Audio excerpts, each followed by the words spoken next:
What's going on, guys?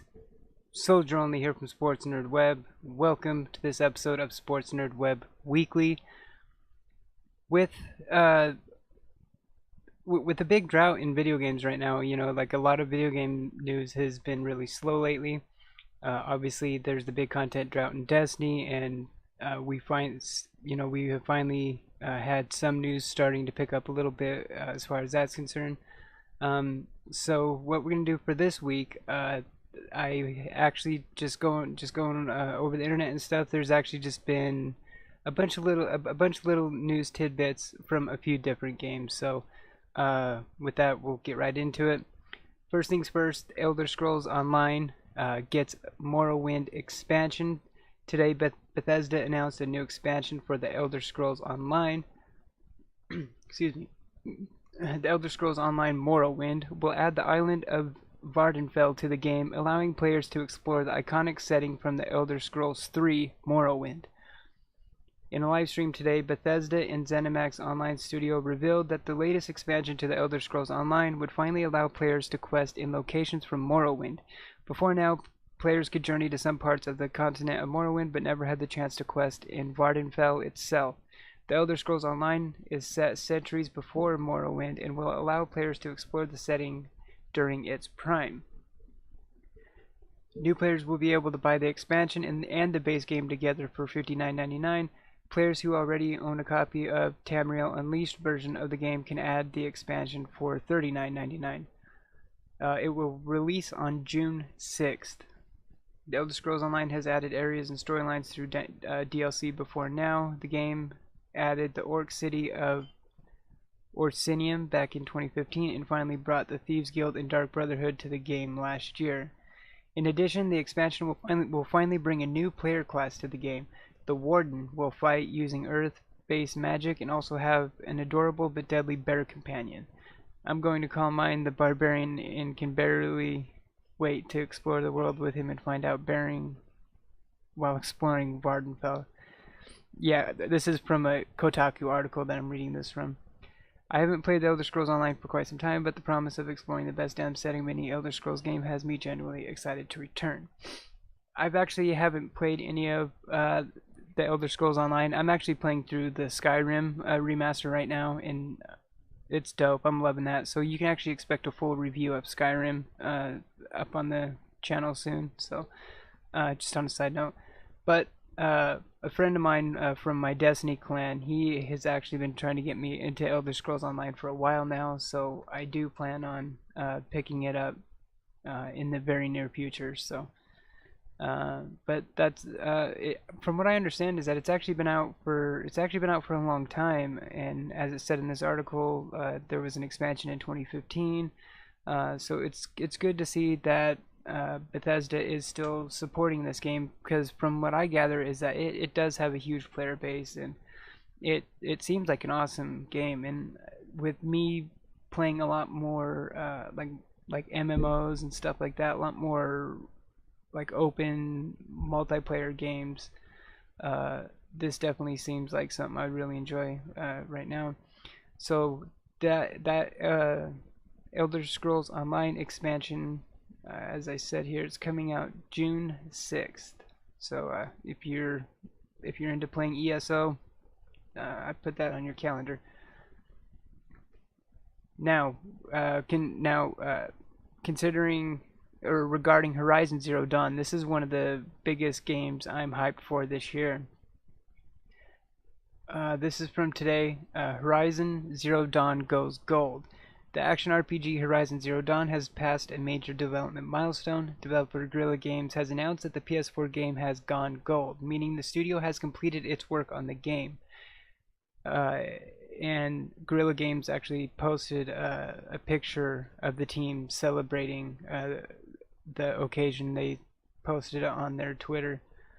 Originally scheduled to debut in 2016, Zero Dawn was later delayed to the end of February. It launches in the US on February 28th and in Europe 3 days later on March 1st. It is among the games that is getting an update for PS4 Pro if you have that system. You can additionally, Guerrilla has confirmed that Zero Dawn will have a photo mode, but we don't know how robust it will be. I saw this. They actually just barely recently announced this the other day, that how Zero Dawn is going to have a photo mode. So um, that sounds like it's something really neat for content creators and for gamers such as myself. So uh, I'm definitely I'm definitely stoked to see what exactly comes of that. So um, for more on the game, this article is from GameSpot. So for more on the game, you can check out GameSpot. What's interesting about Zero Dawn is that this, with it being an action RPG and things like that, it it's definitely a departure for Guerrilla Games. They're obviously most notably for their work on the Killzone series, first-person shooter. So this is definitely different from their departure, and I'm stoked for it. I think it looks like an amazing game. So, and Final Fantasy 15 DLC release dates announced. The booster pack arrives in February, with the Gladio chapter coming in March. Today at the Final Fantasy 30th anniversary event, Square Enix announced the release dates for some of Final Fantasy 15's upcoming expansion packs. Kicking things off is the booster pack, which lands on February 21st. It includes the rad-looking Magitech exosuit, which Square Enix says will give you an exhilarating experience in battles. On March 28th, Square Enix will release the Episode Gladio expansion, which lets you play as Gladio himself. Episodes for other party members, Ignis and Prompto, are coming later. According to Silicon Era, the Prompto episode is coming out in June. No date has been set for the Ignis chapter. Another expansion called Comrades will add 4-player co-op featuring all 4 main characters. Square Enix has not set a date for this add-on. I actually haven't heard about that 4-player co-op mode coming to Final Fantasy 15. I've been meaning to pick up Final Fantasy 15. I was watching one of my favorite streamers play it and stream it, and it looked awesome. It looked like the action system or the combat system in it definitely looked a lot more in the style of like more action RPGs, in the combat system are more like the ones that I like. I wasn't really a big fan of like all the older turn-based RPG combat systems. Final Fantasy 15's first add-ons were themed around holiday content and Moogles. All of Final Fantasy 15's DLC is included with the game's $25 DLC pass on PlayStation 4 and Xbox One. It's also on GameSpot.com. I just want to notice this too. They have an article up here: BioWare launching its new action franchise by April 2018. EA teases some details about the new BioWare game. This is just really interesting, worth noting. Following EA's announcement today, BioWare's Aaron Flynn has shared a bit more about the studio's upcoming game. This is a quote from Aaron Flynn. "There's much more to say in the coming months, but for now I wanted to offer this additional background. In 2012, we began crafting a new universe full of new characters, stories, and gameplay. Our ambition is simple: draw upon 20 plus years of development knowledge and lessons to create something fun and new for you to enjoy with your friends. There's nothing quite as exciting as building a new IP from scratch, and it will be even more thrilling for us to share more with you in the future." So, after reading this, what I kind of gather from it says, drawing upon 20 plus years of development knowledge and lessons to create something fun and new for you to enjoy with your friends. So obviously that it makes you jump to the conclusion that it's probably some kind of co-op game, most likely some kind of online multiplayer game, which is obviously huge in the industry right now. And it was also noted from EA's earlier tease is that it is going to be an action game. So this is going to be really interesting to see what comes from this in the near future. Alright, now jumping into television news real quick. This is kind of the top story of this episode. And huge news if you're a Doctor Who fan. Let's see, I'm trying to see when this was announced. Okay. Peter Capaldi announced on BBC Radio Monday that the upcoming 10th season of Doctor Who will be his last season on Doctor Who. Capaldi told shocked BBC host Joe Wiley that though he was asked to stay on in the role, he decided it was time to move on. Of course, Capaldi won't be the only major player leaving the show in 2017. Showrunner Stephen Moffat has also announced that this year will mark his last on Doctor Who. It looks as if the beloved, ever-changing sci-fi staple will have to reinvent itself majorly once again.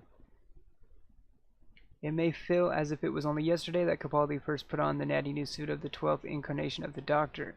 In fact, though he will have been traveling through space and time for 3 years and 3 seasons by the time he signs off, which is just about as long as number 11 Matt Smith, and both of Moffat's Doctors far outstripped the tenure of Chris Eccleston, who played the 9th Doctor for only 1 season because famously he was afraid of staying too long in the iconic role and making it his comfort zone. This is a quote from Capaldi. Capaldi's reasoning is similar. This is what he told Wiley.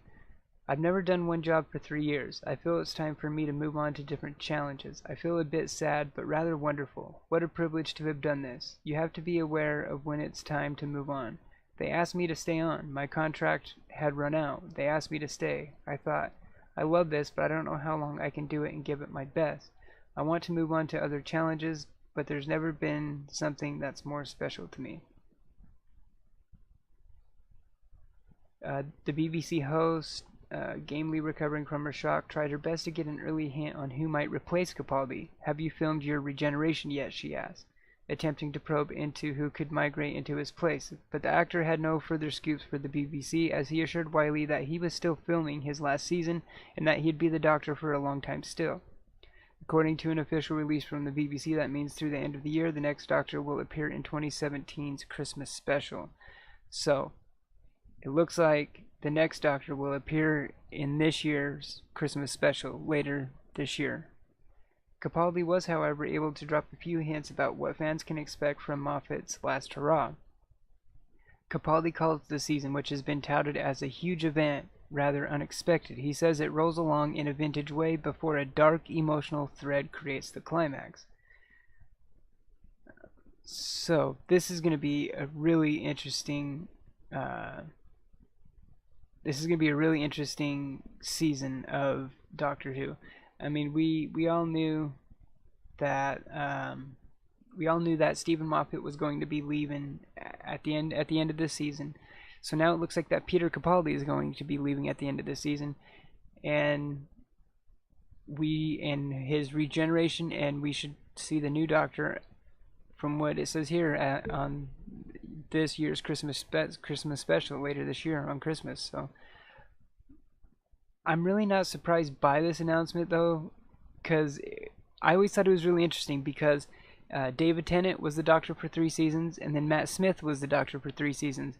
And with this being Capaldi's third season, of course, I was wondering, oh, is he going to do 3 seasons too? And it looks like he is, keeping up with the 3-year cycles. So it's going to be really interesting to see what comes of the Doctor Who franchise. And as it says later in this article that I was reading from was from Vanity Fair, and it actually says later on in this article that the person that wrote the article, they're not really too worried about it because the show's had to reinvent itself drastically numerous times over its life cycle. So, and I agree with that. It's definitely in good hands. I can't remember the guy's name who's going to be the showrunner after Moffat. But it's Chris Chibnall's, who has been working on the show for a long time. So it's not like they're bringing someone totally new in. So it's gonna be really interesting to see.